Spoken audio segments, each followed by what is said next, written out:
मित्रांनो, तुम्हाला तर माहीतच आहे की सोयाबीन पिकामध्ये सर्व शेतकरी जवळपास 3 फवारणी घेत असतात. परंतु पहिली, दुसरी आणि तिसरी फवारणी नेमकी कधी घ्यावी?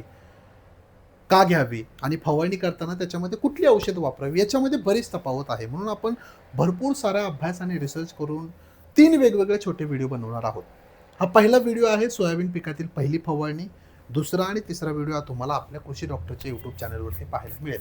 हे जर 3 व्हिडिओ पाहिले तर तुम्हाला नक्कीच सोयाबीन पिकाचं संपूर्ण फवारणी व्यवस्थापन त्या ठिकाणी समजून जाणार आहे. त्यामुळं 3 व्हिडिओ नक्की पहा, पूर्ण पहा आणि माहिती आवडली तर हा व्हिडिओ इतर सोयाबीन उत्पादक शेतकऱ्यांबरोबर नक्की शेअर करा. चला तर तुमचा वेळ न घालवता सुरुवात करूया. सोयाबीन पिकातील पहिली फवारणी कधी, का आणि कोणती करावी? मित्रांनो, पुढे जाण्या अगोदर नेहमीप्रमाणे एक छोटीशी सूचना. आपल्याकडे कापूस, सोयाबीन, गहू, हरभरा, कांदा, कोथिंबीर, खरबूज, कलिंगड, ऊस आणि केळी पिकाचं शेड्यूल आहे. शेड्यूल म्हणजे काय? याचा PDF आपल्याला आपल्याकडे उपलब्ध आहे. ज्याच्यामध्ये त्या पिकाची लागवड ते काढणी अशी सर्व माहिती सोप्या भाषेमध्ये म्हणजे मराठीमध्ये दिलेली असते. हे शेड्यूल तुम्ही खालील दिलेल्या डिस्क्रिप्शन बॉक्समधील वेगवेगळ्या लिंक्समधून खरेदी करू शकता. म्हणजे ऑनलाईन पेमेंट करायचं आहे आणि पेमेंट झालं की पुढील 10 मिनिटांमध्ये हे शेड्यूल तुमच्या WhatsApp नंबरवरती पाठवण्यात येतं. समजा तिथून खरेदी करता आलं नाही तर स्क्रीनवरती दिलेल्या नंबरवरती तुम्ही मला मेसेज करू शकता. आणि जे शेतकरी शेड्यूल खरेदी करतात त्या शेतकऱ्यांना मी त्यांचं पीक निघेपर्यंत सल्ला देत असतो. म्हणजे तुम्ही WhatsAppला मला प्रश्न पाठवू शकता, पिकाचे फोटो पाठवू शकता. ते पाहून तुम्हाला माझा वैयक्तिक सल्ला त्या ठिकाणी मिळणार आहे, जे शेतकरी हे शेड्यूल खरेदी करणार आहेत. त्यामुळे नक्की खरेदी करा.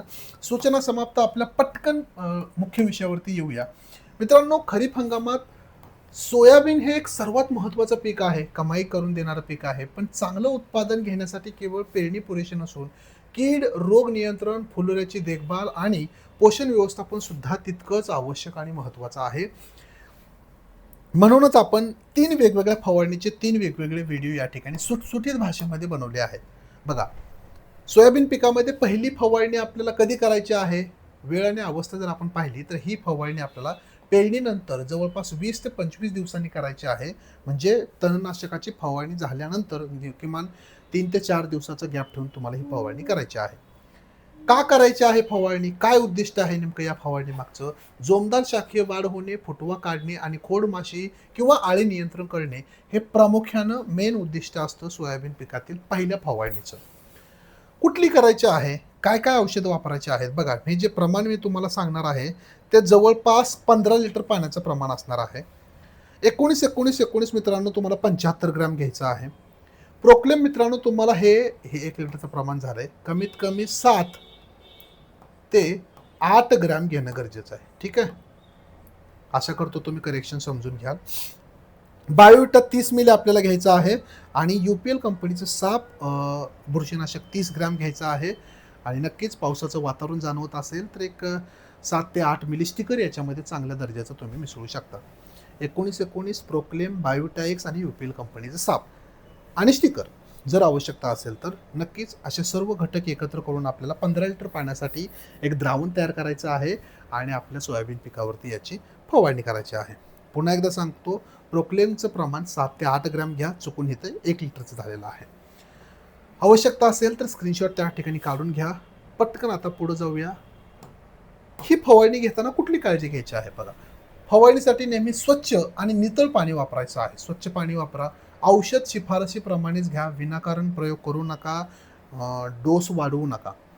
औषधाचे मिश्रण करण्यापूर्वी ते एकत्र करता येतील का ते तपासावे. म्हणजे त्यांची कॉम्पॅटॅबिलिटी, आपण ज्याला सुसंगतता, हे सुसंगत आहेत म्हणूनच मी दिलेले आहेत. तरी देखील थोडंसं जार ट्रीटमेंट ज्याला आपण म्हणतो, 1 लिटर पाण्यामध्ये मिश्रण करून बघा. फुटतंय का? फुटत नसेल तर नक्की त्या ठिकाणी वापरू शकता. बऱ्याचदा काय होतं की एक्सपायरी झालेले वगैरे प्रोडक्ट असतात, ते आपल्याला तपासणं गरजेचं आहे. आधी पावडर, मग औषध, मग लिक्विड अशा प्रकारचा क्रम ठेवून एक एक करून त्याच्यामध्ये पाण्यामध्ये औषध मिसळा. 2 मिनिटं ढवळा, मग दुसरं औषध टाका. बरेच शेतकरी काय करतात, बदा बदा बदा सगळे एकत्र करून टाकतात. असं आपल्याला करायचं नाही. द्रावण एकसंध तयार करणे आवश्यक आहे. ते चांगले ढवळणे गरजेचं आहे. फवारणी सकाळी 11च्या आत, सायंकाळी 4च्या नंतर या 2 वेळेमध्ये घेऊ शकता. भर उन्हामध्ये, ढगाळ वातावरण असताना, भरपूर सारा पाऊस, वारं येण्याची शक्यता असताना तुम्हाला फवारणी घेणं टाळायचं आहे. ठीक आहे मित्रांनो, बऱ्याच अशा गोष्टी आहेत. पंप स्वच्छ व्यवस्थित चालणारा असावा. म्हणजेच कशासाठी? बऱ्याचदा काय होतं की पाठीमागे एखादी तणनाशकाची फवारणी घेतलेली असते, बॅरल पंप तोच आपण वापरतो, म्हणून ते सगळं स्वच्छ साबणाच्या पाण्याने धुवून घ्या, चांगलं वाळवा आणि मगच ते फवारणीसाठी वापरा. एक समान फवारणी बसेल याची काळजी घ्यायची आहे. झाडाच्या पानाच्या वरच्या आणि खालच्या बाजूला चांगल्या प्रकारे कव्हरेज मिळेल अशी फवारणी करा. फवारणी करताना जोराचं मी अगोदरच सांगितलेलं आहे, वारा येत असेल तर फवारणी टाळा. स्वतःचे संरक्षण म्हणजे हातमोजे असेल, टोपी असेल, मास्क असेल नक्की वापरा. फवारणी करताना कृपा करून हात जोडून सांगतो, तंबाखू किंवा अन्य कुठलंही मद्य त्या ठिकाणी प्राशन करू नका.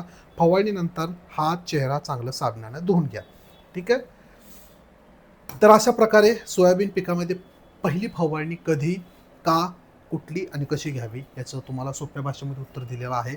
दुसरी फवारणी आणि तिसऱ्या फवारणीचे व्हिडिओ आपल्या यूट्यूब चॅनलवरती पाहायला विसरू नका. भेटू एका नवीन व्हिडिओमध्ये. तुर्तास धन्यवाद.